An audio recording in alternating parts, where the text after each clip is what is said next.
Hola a todos y todas, les saluda Roger García, administrador general de Amor a Sofía. En este nuevo video vamos a ver el tema de comunidad primitiva en los Andes. Comencemos. En el tema anterior hemos visto que el hombre llega a América. ¿En qué era llegó? En la era del Pleistoceno. ¿Y qué hombre llega a América? Llega el hombre de Cromañón o el Homo sapiens sapiens. ¿Recuerdan en qué periodo está ubicado este hombre? En el Paleolítico Superior. Hemos visto tres teorías, que básicamente son las principales. ¿Cuáles son? La asiática, la oceánica y la australiana. La asiática nos dice que venimos del Asia, por el estrecho de Bering, ¿no? Que realmente es el istmo. No es el agua, es un puente de tierra. La australiana nos dice que el hombre vino de Australia, llegó a la Antártida, de ahí salió hasta Chile, Argentina y de ahí toda América. ¿Qué cosa nos decía la oceánica? Que no hay una sola vía, hay varias vías. ¿De dónde venimos? De la Melanesia, de la Polinesia. Ahora, ya conocemos estas teorías. En este tema ya no nos va a importar qué hombre llegó a América. Nos importa ver ahora cómo el hombre americano llega al Perú y comienza a desarrollar lo mismo que hizo en Europa, lo mismo que hizo en Asia, desarrollar cultura, desarrollar civilización. Y a ese periodo le vamos a llamar la comunidad primitiva en los Andes. Aquí vamos a recordar el segundo tema de este curso, donde hicimos la periodización peruana y universal. Aquí vamos a manejar dos periodizaciones. Una es del señor John Rowe y la otra es del señor Luis Guillermo Lumbreras. En este pequeño esquema vamos a resumir lo esencial para entender este tema. Algunos le llaman la comunidad primitiva en los Andes. Sin embargo, John Rowe, ¿recuerdan cómo le pone? Le pone la precerámica. Para Rowe, la historia andina comienza con la aparición de la cerámica, con la producción de la alfarería. Por otro lado, el señor Lumbreras no usará estos términos. Él dice que la historia primitiva en los Andes tiene dos momentos. ¿Cuáles son ellas? El lítico y el arcaico. Aunque él divide el arcaico en dos momentos, el arcaico inferior y el arcaico superior. Entonces vamos a empezar a estructurar poco a poco este gran tema. Usaremos principalmente la periodización por el lado de Lumbreras. El hombre lítico, cuando llega a América, va a practicar actividades básicas. ¿Cuáles son esas actividades básicas? La caza, la recolección y también un tipo de pesca que se le llama así, alanceo de peces. A ver, el hombre de la sierra tiene que hacer caza, tiene que hacer recolección. El hombre de la costa lo mismo. Pero el hombre de la costa tuvo una ventaja e hizo que el hombre de la costa sea sedentario más rápido. Y eso está demostrado. El hombre de la sierra tiene que cazar y el hombre de la costa hace lo mismo. Pero tuvo algo más que hizo el proceso más rápido, más fácil. Y lo hizo sedentario antes que el de la sierra. Las ciudades más antiguas no están en la sierra, están en la costa. ¿Por qué en la costa? Porque ellos tenían el mar. Por eso que el hombre de la costa no necesitó corretear animales. ¿Qué hacía él? Bueno, primero comenzó a lancear. ¿Qué hizo luego? Redes. Y luego la pesca. ¿Necesitaba ir a corretear animales? Claro que no. Un ejemplo es Caral, que está cerquísimo al mar. Ya, a ese tipo de pesca se le llama lanceo. Otros le ponen el siguiente nombre, el marisqueo, que es nada más y nada menos que la pesca de mariscos. El hombre también aquí era nómade. Nómade es el hombre que va de un lugar a otro sin quedarse o establecer un lugar fijo, o también se le puede llamar residencia. Pero también hay que usar la palabra transhumante. ¿Qué significa eso? Que el hombre era estacionario. Ya, todo eso es del hombre delítico. Ahora del arcaico inferior. Aquí vamos a poner la horticultura. ¿Qué es la horticultura? Es domesticación de plantas. El hombre del periodo arcaico inferior comenzó a domesticar plantas. Arcaico superior. Aquí vamos a poner que está en nuestra revolución neolítica andina. O sea, acá que tenemos, si es nuestra revolución, tenemos la agricultura. Y para terminar con este esquema, acá en Lítico, aparte de ser nómade, el hombre tenía bandas. En el Perú no había clanes en la parte del arcaico superior. Lo que hay se llama así: ayllus. ¿Qué son los ayllus? Son las comunidades. Pasa que en el Perú hablar de clanes, tribus, no cuadra. Normalmente los clanes eran familias por línea materna. Normalmente las tribus eran familias por línea materna. En el Perú, los ayllus pueden ser tanto maternos como paternos, aunque sinceramente en los Andes lo que ha durado más es la línea materna. Incluso los incas, la descendencia no lo marca el padre. ¿Quién lo marca? La colla, la madre. Es una tradición inca, una tradición andina. Por eso que vamos a poner ahí ayllus. ¿Qué son? Son grupos de familias, comunidad de grupo de familias. Este esquema ya es un poco conocido para ustedes por el segundo tema que se ha hecho. Lo que sigue después de esto es un poco memorista. ¿Por qué? Porque vamos a reconocer todos los restos de aquella época. Puede llegar a ser un poco tedioso, pero si lo practicas lo llegarás a dominar sin problemas. Entonces, comencemos. A partir de ahora vamos a hablar de puros restos. Número 1. Lítico. A ver, se considera que el resto más antiguo del Perú es alguien llamado así: el hombre de Pacaycasa. Para seguir y entender este punto voy a dar un ejemplo sencillo. Yo vivo en Perú. Y en Perú los lugares están constituidos de forma simple: departamentos, distritos y zonas. Un ejemplo: país, Perú. Departamento, Lima. Distrito, ponle San Borja. Zona, Pacaritambo. Ya. Pacaycasa es como si te dijera que es Pacaritambo. Y en ese lugar hay un montón de lugares chiquitos, un montón de cuevas. Dentro de Pacaycasa, o por el ejemplo de Pacaritambo, hay una zona en especial donde se ha estudiado más. A esa zona le llaman así: Piquimachay. Es por eso que en algunos exámenes de admisión no ponen Pacaycasa, ponen el lugar específico. ¿Cuál es este? Piquimachay. Si encuentras Piquimachay, genial. Y si encuentras Pacaycasa, también es lo mismo. No te hagas bolas. Piquimachay es la cueva. Le llaman Cueva de las Pulgas.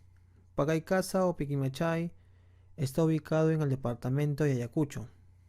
En Pacaycasa se ha encontrado un montón de cosas. Se ha encontrado herramientas, se ha encontrado animales, se ha encontrado el cuy, por ejemplo, pero en la época del Lítico. Muy importante esto cuando te pregunten. Tiene que decir a qué época, lítico o arcaico. Aquí vamos a encontrar herramientas líticas. Otras pueden poner las primeras evidencias de la presencia del hombre. ¿Puede ser Pacaycasa o no? Claro que sí, ya que dice evidencias. No está diciendo restos humanos, está diciendo evidencias. Y las herramientas lo son. Alguien tuvo que haberlas fabricado. Primera evidencia del mundo andino. Vas a encontrarlo en Pacaycasa. Entonces tenemos herramientas líticas evidencia de la presencia del hombre. Es una evidencia humana. Estos restos fueron descubiertos y estudiados por el arqueólogo estadounidense Richard McNeish. Luego vamos a encontrar a otro resto en Lima. Se llama Chivateros. Chivateros está en Lima, en el valle del río Chillón. En Comas, específicamente, hay un lugar que se llama así, Los Picapedreros, que está cerca al río Chillón. Comas y Puente Piedra es considerado una cantera. ¿Qué es una cantera? Donde trabajan la piedra. En la zona de los Picapedreros es un lugar donde se sigue aún trabajando la piedra. Antiguamente saben que el hombre lo usaba para cazar. Ahora lo utilizan para la construcción de casas. Utilizan piedra tallada. En este lugar de Chivateros encontraron puntas no tan perfectas de piedras. Por eso le llamaron así, taller lítico. ¿Qué más? Hay un lugar en Tacna donde encontraron pinturas rupestres, Toquepala. Encontraron acá el arte rupestre. El arte rupestre son dibujos que están en cavernas, en piedras, pero estos dibujos muestran escenas de caza, pero esta caza es andina, ya que la caza andina es muy distinta a la caza europea, a la caza de otros países. ¿Cómo es la caza de otros países? Pues cazan con lanza, matan al animal y ahí queda. En cambio la caza andina le llaman así, chacu o chaco. Pero, ¿qué es el chacu? El chacu es el acto de perseguir al animal, atraparlo y separar entre machos y hembras. A las hembras la liberan, obviamente ya saben por qué, y hacían a lo que destinaba cada animal. Un ejemplo aquí en Puno, a la vicuña o la alpaca le hacen lo mismo, pero con la intención del pelaje. ¿Cómo le llaman a esto? Le llaman caza colectiva. ¿Por qué colectiva? Porque participan todos. También le llaman caza selectiva. ¿Por qué? Porque seleccionan. ¿Y cómo le llaman eso en el Perú? Chacu, la caza andina. Otro más, la Uricocha. La Uricocha está ubicado en el departamento de Huánuco. ¿Qué tenemos aquí? Herramientas líticas. El hombre de la Uricocha practicaba dos técnicas, la percusión y la presión. Pero, ¿qué cosa es? Primero, el hombre agarraba la piedra y lo golpeaba y quedaba media deforme, y luego aplicaba la presión, las llamadas piedras que sacan filo. Al final la piedra quedaba perfecta. Estas eran herramientas líticas, pero más avanzadas. Este hombre también tenía arte rupestre, la misma escena de caza. Eso de caza que hemos mencionado no es solamente en Tacna, es en toda la sierra, en todos los lugares. Y lo otro son los entierros. El único lugar que tiene los tres elementos es la Uricocha. ¿Cuáles tres elementos? Herramientas líticas, arte rupestre y entierros. Lo interesante de este señor es que sus entierros ponían a su muertito en posición fetal. Pero, ¿qué tiene que ver la posición? Sucede que la Uricocha lo pone de esa forma, los paracas lo ponen sentado, los moche, los zipán echados. La posición fetal debió representar algo para ellos. Y como adicional, dicen que arrancaban huesitos de la pierna. ¿Para qué sería? No se sabe. Para que no se paren, tal vez.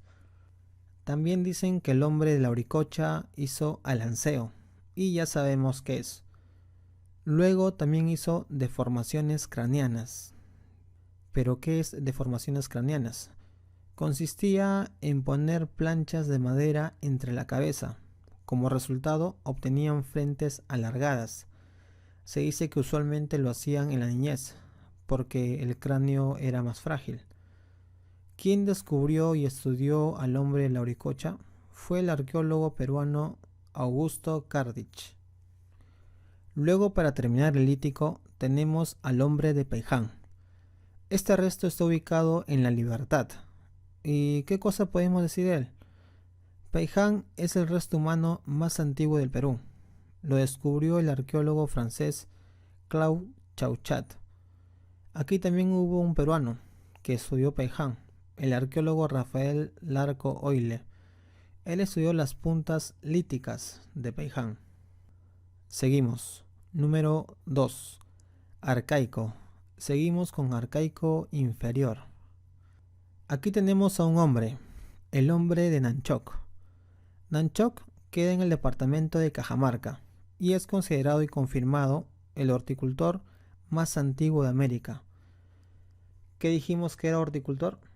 Él comenzó a domesticar plantas. Nanchoc fue descubierto en el año 1987. Antiguamente en el colegio nos enseñaban de un señor llamado Guitarreros. El día de hoy, Guitarreros ya no es el más antiguo. El más antiguo es Nanchoc. ¿Y qué cosa empezó a domesticar él? Él comenzó a domesticar, por ejemplo, la calabaza, el maní, payares, frejol, la yuca, etc. Ahora, el otro señor que es horticultor se llama Guitarreros, ubicado en el departamento de Ancash. ¿Qué cosa decimos de él? A ver, una aclaración para proseguir. Cuando te pregunten el horticultor más antiguo del Perú, si no te ponen a Nanchoc, tienes que marcar Guitarreros. Y si te ponen a los dos, a Nanchoc y a Guitarreros, marcas Nanchoc. Los dos hombres son horticultores. La diferencia es la antigüedad. Este señor Guitarreros domesticó el ají. A ver, otro es el hombre de Telarmachay. Está ubicado en Junín. Telarmachay se caracteriza por la domesticación de camélidos. Es cierto que en el Perú le decimos auquénidos, pero el nombre es camélidos. Estos camélidos andinos son conocidos: la llama, la vicuña, la alpaca. Un adicional es que obviamente estos camélidos no son igual a lo que actualmente tenemos. Antiguamente se ha comprobado que la llama era más chica y agarrada. La usaban para comer y para la carga. Actualmente la llama ya no es para la carga. Ahora la usan el burro o asno, como se le conoce. Otro, el hombre de Piquimachay. De nuevo en el mismo lugar, pero en otro momento, en otro tiempo. Primero estuvo en el Lítico, ahora está acá, en Arcaico. Él se encargó de domesticar a un animalito pequeño, el cuy. Otro más, Santo Domingo. ¿Dónde está esto? Está en Ica. ¿Qué decimos de él? Horticultor. Él tuvo el primer instrumento musical, la flauta. Pero sabemos que flauta no es quena, pero le pusieron de nombre flauta, ya que lo estudiaron estadounidenses y pues le pusieron así. La flauta está hecha de hueso de animales. ¿Qué más? El hombre de Chilca. Chilca está en Lima, Cañete. Este señor hacía entierros, era horticultor. Dicen que le tenía miedo a los fantasmas. ¿Por qué? Porque cuando enterraba a los muertos, ¿qué cosa hacía él? Agarraba al muerto, agarraba una piedra, con una soga le amarraba en la cintura y le enterraba con todo y piedra. Y supuestamente por eso es que creen los fantasmas. ¿Qué más? También tiene viviendas en forma cónica. También domesticó al perro peruano. Y para terminar, vamos a ver por último el arcaico superior. Acá tenemos al hombre de Huacaprieta. Está ubicado en La Libertad. Se dice que Huacaprieta ya tenía la presencia de tejidos de algodón. En esos tejidos de algodón tenían figuras zoomorfas. Las figuras zoomorfas que se han evidenciado son las del cóndor. No sabemos si es cóndor o ave de rapiña, pero le han puesto cóndor. Zoomorfas, ¿qué significa eso? Figuras que tienen forma de animales. Otro es el llamado mate. El mate pirograbado. ¿Qué significa piro? Fuego. ¿Qué cosa dibujaban? animales. El mate es un recipiente hecho de calabaza. ¿Qué hacen? Sacan todo su contenido. No tiene que estar ni muy maduro ni muy verde. Y comienzan a grabar. Por eso de pirograbado. El hombre de Kotosh. Aquí tenemos a las famosas del templo de las manos cruzadas. Las manos cruzadas fueron descubiertas por el japonés llamado Seiichi Izumi. ¿Para qué usaban las manos cruzadas? Como mirador. Es la teoría más aceptada. ¿Por qué la derecha encima de la izquierda? La derecha representa lo macho. ¿Por qué dos brazos? No se sabe. El otro brazo debió representar algo. Lo malo es que lo destruyeron y quedó un gran vacío. Las manos cruzadas están en Lima. El templo de Kotosh queda en Huánuco, pero como lo destruyeron, han tenido que sacarlo y llevárselo a Lima para conservarlo. El templo de las manos cruzadas fue considerado el primer templo por mucho tiempo, hasta que llegó en la década del 80 un resto muy interesante. Llegó Caral. ¿Dónde queda Caral? En el Valle del Supe, provincia de Barranca. ¿Dónde queda Supe? En Lima. ¿Qué cosa podemos decir de Caral? Caral es considerado la ciudad más antigua de América, la civilización más antigua de América. Sus construcciones tienen forma piramidal o llamadas escalonadas. Tuvieron culto al fuego. Tuvieron un estado prístino. ¿Qué quiere decir? Quiere decir que un estado que se formó solo, es autónomo, no tuvo influencia de nadie. A eso también le llaman un estado originario. La ciudad sagrada de Caral fue descubierta por la arqueóloga Ruth Shady. Y por último, se dice que es un estado teocrático. ¿Cómo es eso? Es una forma de gobierno en la que los líderes gubernamentales coinciden con los líderes de la religión. O sea, el gobierno coincide básicamente con la religión. Algo más. Todas estas sociedades que hemos visto, ¿qué cosa desconocieron? ¿Qué cosa nunca tuvieron? Todas ellas nunca tuvieron cerámica. Por eso le llaman precerámica. Por otro lado, hay otros restos. Para no llenarnos mucho de datos, solo los voy a mencionar. Queda en tu criterio investigar al respecto. El hombre de Bandurria, el hombre del Cerro Paloma y el hombre de Áspero. Dale like si te gustó el video, compártelo con tus amigos. Esto es Amor a Sofía, donde aprender es gratis. Yo soy Roger y nos vemos en el siguiente capítulo. Él dice que la cerámica no es tan importante. ¿Qué dice él? Lo que él dice es muy parecido a lo de Marx.